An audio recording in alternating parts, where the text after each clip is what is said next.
numerous sexual encounters, including sexual intercourse as early as junior high or grammar school in the United States.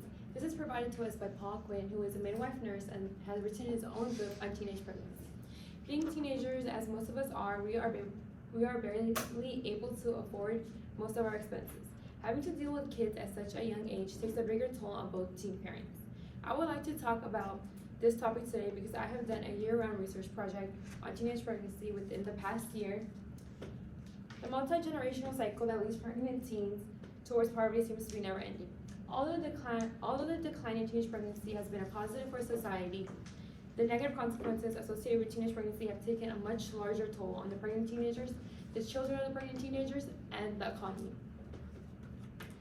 Teenage pregnancy birth rates have hit a record low in the United States, with major decreases in all types of categorization.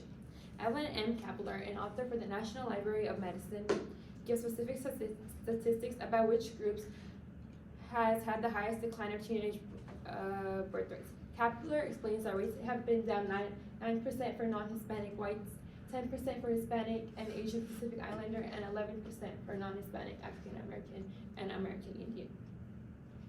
This shows that different groups of people tend to have higher teen birth rates than others due to the different circumstances each group is part of. Non-Hispanics seem to have had the greatest decline in teenage pregnancy birth rates than other racial groups. Additionally, there are major differences in the decline of teenage birth rates between the younger teens and the older teens. Evelyn demonstrates in her graph that for every 1,000 women, 18 to 19-year-olds are more likely to give birth than 15 to 17-year-olds. Kapler also explains that the age group of 18 to 19 has had the biggest decline in teen pregnancy from the year 1970 to 1990. Older teens have more accessibility than younger teens to the items needed to prevent unintended pregnancies, such as contraception. Older teens are more safe when they participate in sexual activity than the younger teens. The lack of access to these products for many other teenagers contributes to the causal factors of the multi-generational cycle that leads pregnant teens to an unplanned pregnancy. There are many factors that contribute to unintended pregnancy. According to a 2020 report by the Office of Population Affairs, some youth decide to take part in sexual activity because they do not feel connected and supported by their families. Since youth don't receive the affection and attention from their families, they tend to go look for it from others. In most cases, they end up turning towards their partner to receive this love and affection. This is an example of an unhealthy way teenagers cope with their feelings when they don't have a parental figure that supports them. Most times, the love and affection turns into unintended pregnancy. Furthermore, many teenagers don't have the right information to prevent pregnancies. The Office of Population Affairs supports this claim by explaining that teenagers have lack of information about sexual and reproductive rights.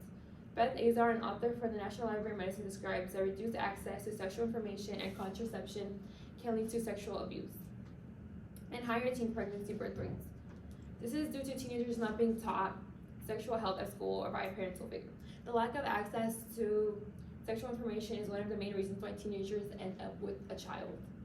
How severely the pregnant teenagers are impacted by pregnancy leads to how severe the aftermath is for both the parent and child. There are many negative consequences associated with teenage pregnancy. Most of them tend to arise after giving birth to the child. Jocelyn M. Elders, the author for the American Journal of Public Health, lists out the negative effects of teenage pregnancy, which are described as an unfortunate multi-generational cycle that consists of health impacts for both the mother and the baby. One of the most common effects of teen pregnancy is health issues for both the mother and the child. Those issues arise even after the baby is born. The teen mother has to be healthy in order to deliver a healthy baby.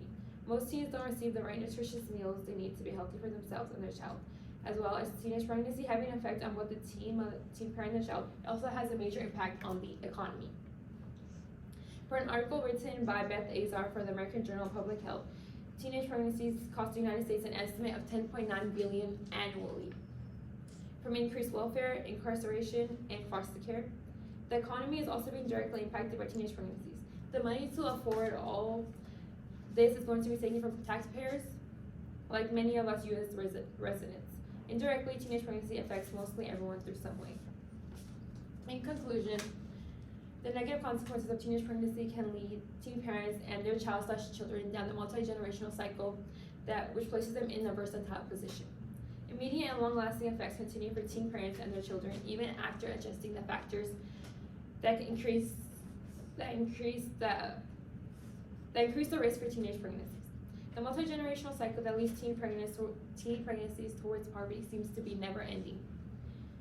Fortunately, there has been a major decline in teenage birth rates since the 1990s, but sadly, the U.S. still holds the highest teen birth rate than any other developed country. Thank you.